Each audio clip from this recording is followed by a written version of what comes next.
दोस्तों, रोचक कहानियों के लिए हमारे चैनल को सब्सक्राइब करें और बेल आइकन को दबाएं। ध्रुव तारे की कथा। राजा उत्तानपाद ब्रह्मा जी के मानस पुत्र स्वयंभू मनु के पुत्र थे। उनकी सुनीति एवं सुरुचि नाम की दो पत्नियां थीं। उन्हें सुनीति से ध्रुव और सुरुचि से उत्तम नामक पुत्र प्राप्त हुए। वे दोनों राजकुमारों से समान प्रेम करते थे। यद्यपि सुनीति ध्रुव के साथ साथ उत्तम को भी अपना पुत्र मानती थी, तथापि रानी सुरुचि ध्रुव और सुनीति से ईर्ष्या और घृणा करती थी। वह सदा उन्हें नीचा दिखाने के अवसर ढूंढती रहती थी। एक बार उत्तानपाद उत्तम को गोद में लिए प्यार कर रहे थे, तभी ध्रुव भी वहाँ पर आ गया। उत्तम को पिता की गोद में बैठा देखकर भी वह उनकी गोद में जाकर बैठा।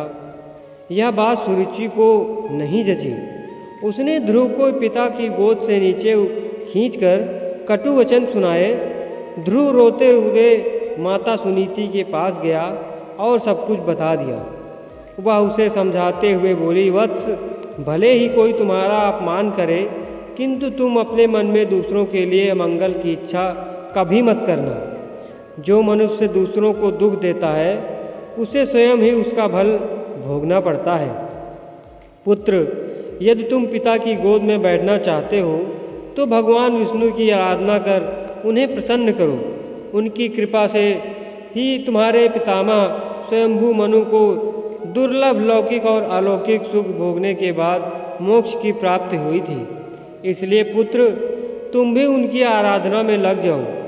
केवल वे ही तुम्हारे दुखों को दूर कर सकते हैं। सुनीति की बात सुनकर ध्रुव के मन में श्री विष्णु के प्रति भक्ति और श्रद्धा के भाव उत्पन्न हो गए।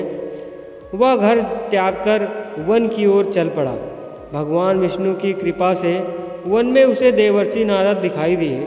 उन्होंने ध्रुव को विष्णु जी की पूजा आराधना की विधि बताई।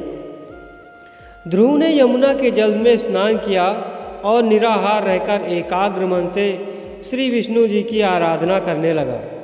5 महीने बीतने के बाद वह पैर के एक अंगूठे पर स्थित होकर तपस्या करने लगा।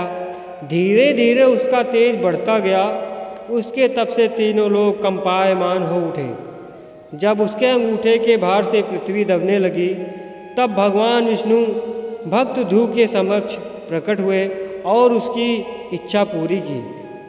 ध्रुव भाव विभोर होकर बोला, भगवान, जब मेरी माता सुरुचि ने अपमानजनक शब्द कहकर मुझे पिता की गोद से उतार दिया था, तब माता सुनीति के कहने पर मैंने मन ही मन यह निश्चय किया था कि जो परब्रह्म भगवान श्री विष्णु इस संपूर्ण जगत के पिता हैं, उनके लिए सभी जीव एक समान हैं। अब मैं केवल उनकी ही गोद में बैठूंगा। इसलिए यदि आप प्रसन्न होकर मुझे वरदान देना चाहते हैं तो मुझे अपनी गोद में स्थान प्रदान करें, जिससे कि मुझे उस स्थान से कोई भी उतार न सके। मेरी केवल इतनी सी अभिलाषा है। श्री विष्णु बोले, वत्स, तुमने केवल मेरा स्नेह प्राप्त करने के लिए इतना कठोर तप किया है, इसलिए तुम्हारी निस्वार्थ भक्ति से प्रसन्न होकर मैं तुम्हें ऐसा स्थान प्रदान करूँगा जिसे आज तक कोई प्राप्त नहीं कर सका है। यह ब्रह्मांड मेरा अंश और आकाश मेरी गोद है। मैं तुम्हें अपनी गोद में स्थान प्रदान करता हूँ।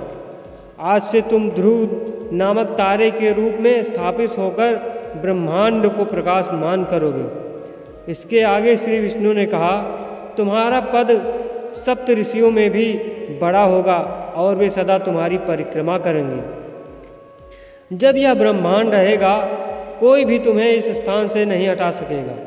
वत्स, अब तुम घर रहो। कुछ समय बाद उन्होंने अपने पिता से तुम्हें सौंपकर वन में चले गए। पृथ्वी पर 36,000 वर्षों तक धर्म पूर्वक राज्य भोग कर अंत में तुम मेरे पास आओगे। इतना कहकर भगवान विष्णु अंतर ध्यान हो गए। इस प्रकार अपनी भक्ति से भगवान विष्णु को प्रसन्न कर बालक ध्रुव संसार में अमर हो गया। दोस्तों, आपको ये ध्रुव की कहानी कैसी लगी, हमें कमेंट करके ज़रूर बताएं। वीडियो को लाइक करें, शेयर करें और हमारे चैनल स्पाइसी स्टोरीज़ को सब्सक्राइब करके बेल आइकन को दबाएं ताकि ऐसी मज़ेदार कहानियों की नोटिफिकेशन आपको मिले सबसे पहले। धन्यवाद।